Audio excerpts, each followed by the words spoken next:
Welcome back into the Sports Source. This segment brought to you by Southeast Termite and Pest Control. Protect your flooring and vents from humidity. Keep the creepy crawlies out of your home, too, all with crawl space encapsulation, offered by Southeast Termite and Pest Control, East Tennessee's biggest locally owned pest control company. Visit them online to learn more about all of their different services, southeasttermite.com. All right, joined in this segment by, well, Heupel's not at his podium, but Will Overstreet is, by God. We'll talk about that scrimmage. There we go. We got VFL Will Overstreet with us. Will, thanks for joining us today. Glad to be here. Talk to us a little bit about what you've picked up so far. Just, hearing, reading, seeing. What do you like? What do you dislike? What are you a little bit worried about from what you're picking up through fall camp so far? I mean, I'll talk about the biggest concern you have. You obviously have at left tackle when you have a guy that's still competing and they're still working. Offensive line is the one set of positions that really has to work together. So when I'm switching guys in and out and I'm actually trying to get them to work together, it's a feeling. You've got to get to know the guy next to you. So when you're having, who's this guy going to be on the left tackle next to me as the guard and the center to that side, it can cause some issues. It's a real chemistry thing. So when I see that, that's my biggest concern, is you're not figuring that out fast enough. And in camp, that's where we need to figure out how do we work together effectively.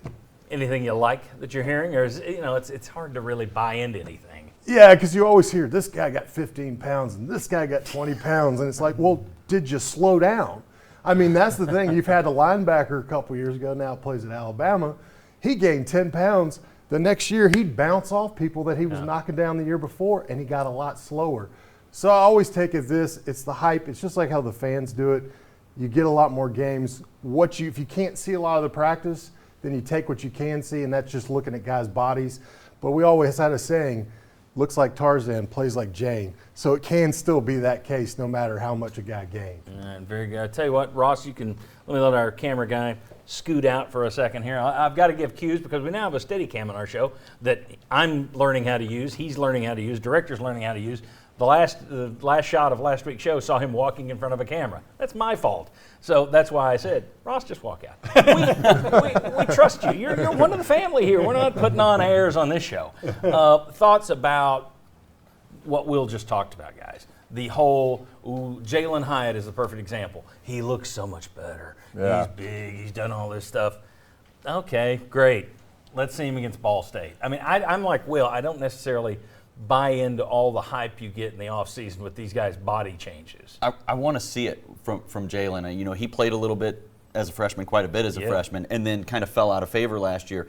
And one of the things that he talked about at the podium is that Velus Jones Jr. kind of pulled him aside towards the end of last season and said, hey, we got to change the attitude, we got to change the work ethic, we got to change the way we do things. And he kind of took it to heart, so to speak. And you've seen those gains. He's getting bigger. Yeah. Everyone's excited about him, but he hasn't done it on the field yet, and that's what I want to see.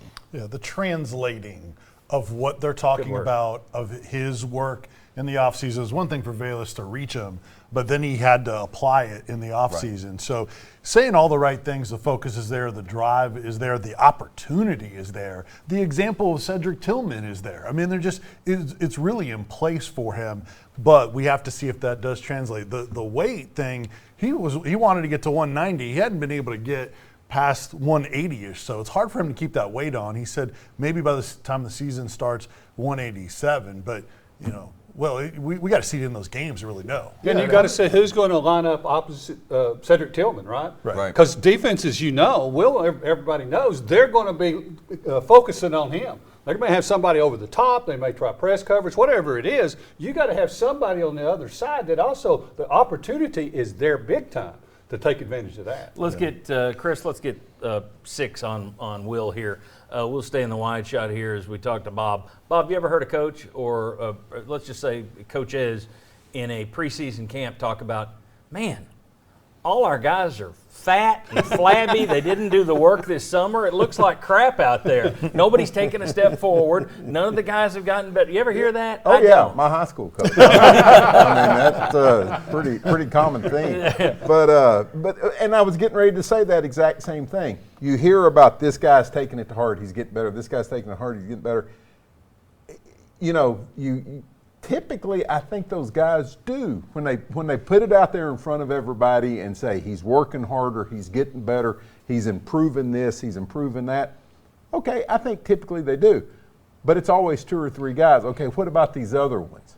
And that gets back to your wide receivers in better shape and put on weight, your linebackers in better shape and put on weight. Yeah, your right guard didn't get in better shape and put on. So I think you do have to take it with a bit of a grain of salt from the team perspective. But I think typically if you're putting a guy out there and saying he's working harder and trying to get better, I usually don't think that's just false info. Right, but I just can't remember. I think most guys are working hard and trying to get better. That's my thing. It's just I hear this every year, no matter what school you're reading, what professional team, no matter what you're looking at, it's like, oh, he's put in the effort this offseason. Yeah, well, sometimes, to use your word, sometimes it translates, sometimes it doesn't. I think that's true. Maybe it doesn't translate into the field, but I don't think they're just saying that. Right, but here's the deal. If I'm a defensive end and I'm coming up on a big year and all of a sudden I'm going up against 2 left tackles and nobody can get the starting job, I can start looking really good in practice and I'm whipping them. And then I go play an SEC offensive lineman that's been starting for years and all of a sudden I'm not getting the production. So it was a little bit of false leading information because of where somebody else on the team was and what I was doing to them. That can be also your kind of clue where people get a lot of hype and then we realize, oh, they were going up against our biggest weakness on that team. So they may have gotten better, but they didn't get better astronomically to the level people were talking about. Yeah, and you take a guy like Hyatt. What do you want to see get better? His hands. Mm-hmm. I mean, I don't think it was his body size. I don't think it was his speed. He just didn't catch the ball very well. So is that something, how does that translate into working harder? And then when that happened, he started losing his confidence, right? Yeah. And that was the big thing. A wide receiver loses his confidence. You got to get somebody else out there. I heard you breathing. Did you have something to say very quickly? It was one of these. Not good. No, Yeah, I was just going to say what Will was talking about could apply to Hyatt going up against the corners because there's not clarity there. Are there any stars? Are there SEC caliber guys there? So that could apply to Hyatt there. All right, Tim, I'll let you finish. I just want to know who's going to play on the outside on the other side. Yeah. They have no experience out there. They have very talented guys, Ramel Keaton and Jimmy Callaway and some of those guys, but they haven't been on the field a lot. So I kind of want to see who's going to start out there and how they're going to do when the lights turn on. Tim, thanks for coming in today. I appreciate your reaction to the Heupel presser was fantastic. I thought you were great. I thought he was good. I thought you were great. Phenomenal. So, he's putting in the effort. He's doing a lot of work this summer. I thought he did a good job. Tim, thanks for joining us. We'll see you out here again. And folks can follow the UT football program all fall long by watching WAT 6 Sports and 6 Sports Director Tim Owens and your whole team over there. Yep. Thanks, Tim. Thank you. When we come back, let's talk about the Josh Heupel offense. We touched on this a little bit last week with Marlon Walls. I'm going to bring Will Overstreet in here.